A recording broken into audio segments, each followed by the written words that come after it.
Good morning. Pre-workout.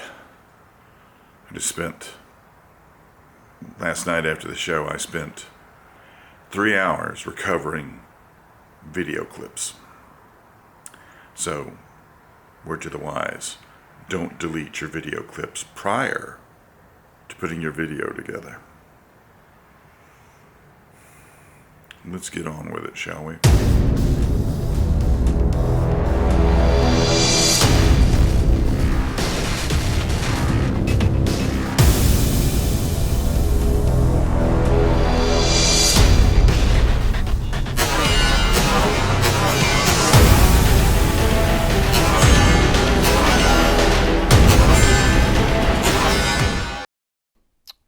Okay, YouTube, Lock and Load Ninjas, back again. And I made a decision. I had to package up. I didn't get to go to Nighthawk like I planned on for a lot of reasons, but I did have to make a decision as to what I was going to send back to Nighthawk and what was going to stay with me from Nighthawk. And I just wanted to talk about why I made this decision.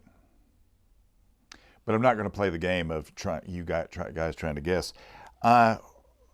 It's the NightHawk Thunder Ranch Combat Special in 45. Now, there's a couple of things about this gun that I really like.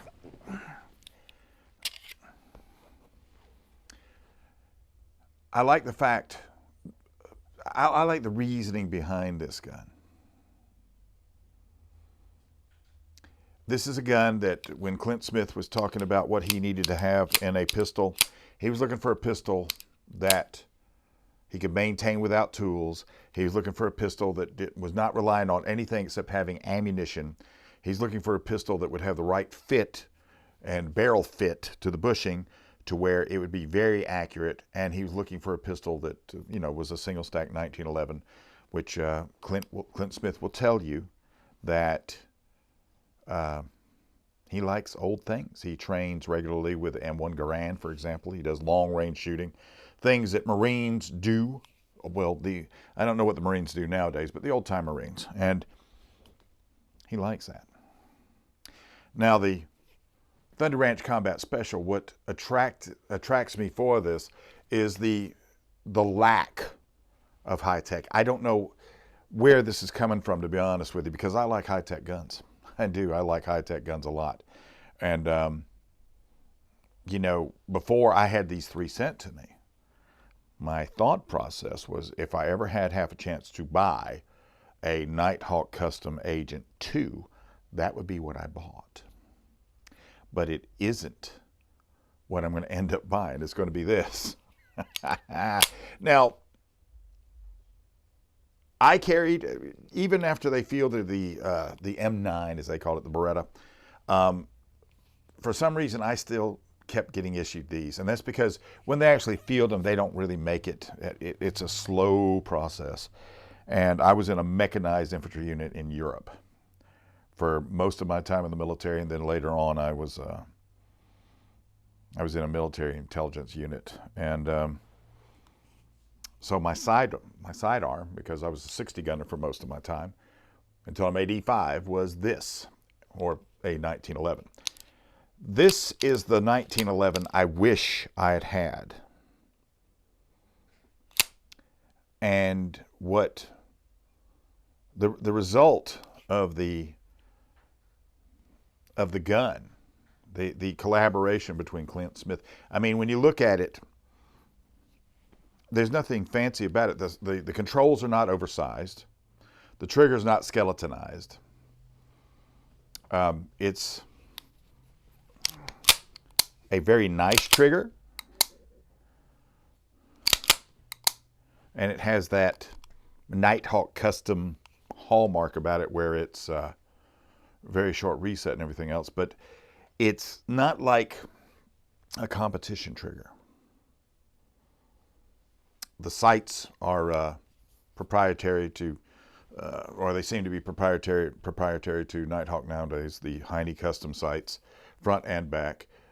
It's just it's a basic gun fitted in a way that a basic gun could only hope to be.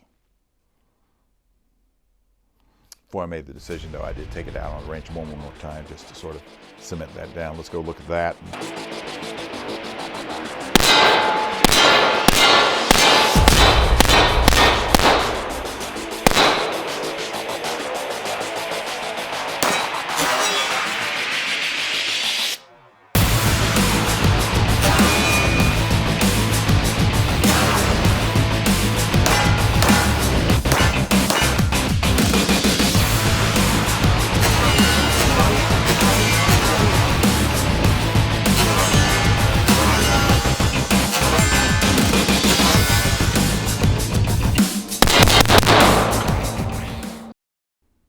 So it's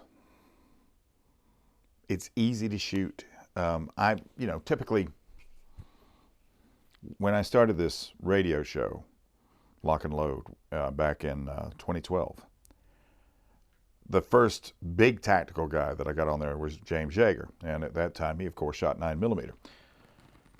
Then I got Chris Costa, and he was shooting 9mm, and I asked Chris, I was like, why aren't you guys shooting the bigger calibers? And there were a lot of reasons for that, but one of the reasons I was given was that 9mm is just so shootable. And I get that now, because every gun I own now, except for the 2 Nighthawks, are in 9mm. But this is, with Nighthawk, especially with the 45 ACP, they make those shootable. Thinking about trying to find a chest rig, like the old Army chest rig I used to wear, just to carry this around in. Although I already have a concealment rig and a few other things, because it's the other reason I picked this one is because it is a classic 1911 design. There's nothing fancy about it. There's no high tech parts like a accessory rail or anything. The only thing it has that's out of the ordinary is front cocking serrations, if you like to do that, which I do. And beyond that, it's just, it's like looking at the gun that I was issued in 1984 and realizing that this was assembled by an artisan who puts guns together for a living. And it has never existed in any other way than besides that way.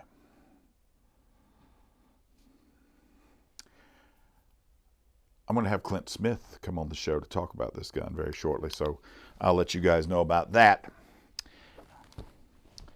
Just thought I'd take the time to share this with you. If you like this kind of content, and I hope you do, give me a thumbs up, maybe subscribe. I'd really appreciate that. I'm going to start with some comparison videos here very shortly, so stay tuned for that. And of course, SHOT Show's coming up next month. This is December.